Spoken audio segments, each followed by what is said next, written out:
Hello, hello. Devos are back. I did not intend to take the whole summer off from doing daily Devos, but as you know and have experienced, life has a way of popping up and getting in your way and messing up your plans, and that certainly happened to me this summer. But I'm doing well and I'm back, and the daily Devos are back. If it's been so long since I've done one of these, you can't see this, but as I stare into this bright light and look at this tripod, there are literally cobwebs on my tripod. That's how long it's been since we've done a daily Devo. But here we are.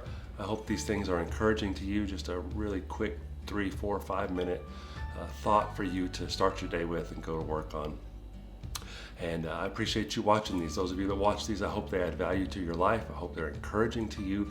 And if they are, I want to ask you to do something. It's super simple, and that is just to share these videos and help us get the word of Jesus and the hope of his love and his light out into the world. Sharing is caring, and sharing is one of the things I want to talk to you today about, specifically sharing your story. One of the most effective things you can do to convince a lost person to follow Jesus is to share your story. Now, we live in a world that has kind of convinced us that there are only two sides. There is your side and their side. There is left, there is right, and you have to defend your side.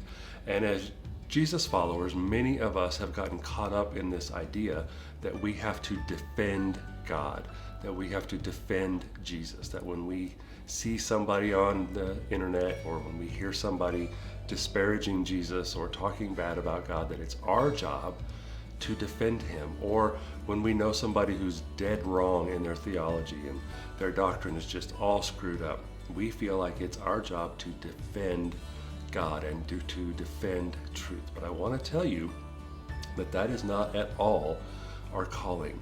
God does not need a defense. In fact, when Jesus was on trial, Jesus literally was on trial, not once, but several times. He was on trial before the Sanhedrin, which was the Jewish high council. Jesus was on trial before a Roman governor. He was on trial before a Galilean prefect. He was on trial several times that last night of his life, and Jesus never once asked for a defense attorney. It was his option. He could have had somebody represent him and defend his case and advocate for him, but Jesus chose to represent himself. Why? Because he's God, and he is more than capable of defending himself. Now, what you are called to be in Acts chapter 1 is a witness. Acts chapter 1, Jesus said, "You will be my witnesses." Now, a witness does not defend a side.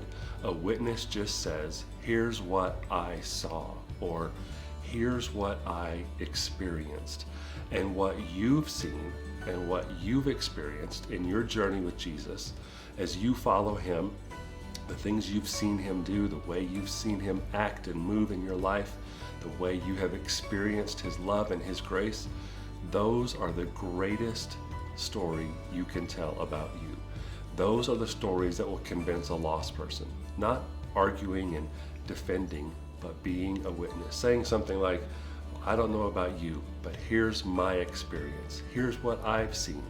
Here's what I've experienced. Those words carry a lot of weight. They are profound and they are powerful. It's the reason that Paul said to be ready always to give an answer for the hope that you have. Not to defend Jesus, but to give an answer. Why do you live with so much hope? Well, let me tell you why. Here's what I've experienced following Jesus. And one thing I know for sure, you're probably going to encounter somebody today who needs some hope. Somebody today who would be encouraged by your story. So what we need to learn to do is to be willing to share our experiences, share our story. It's the most profound way, most personal way you can convince somebody who doesn't follow Jesus to check him out. He doesn't need you to defend him. He just needs you to be a good witness. So let us go today and be witnesses. See you later.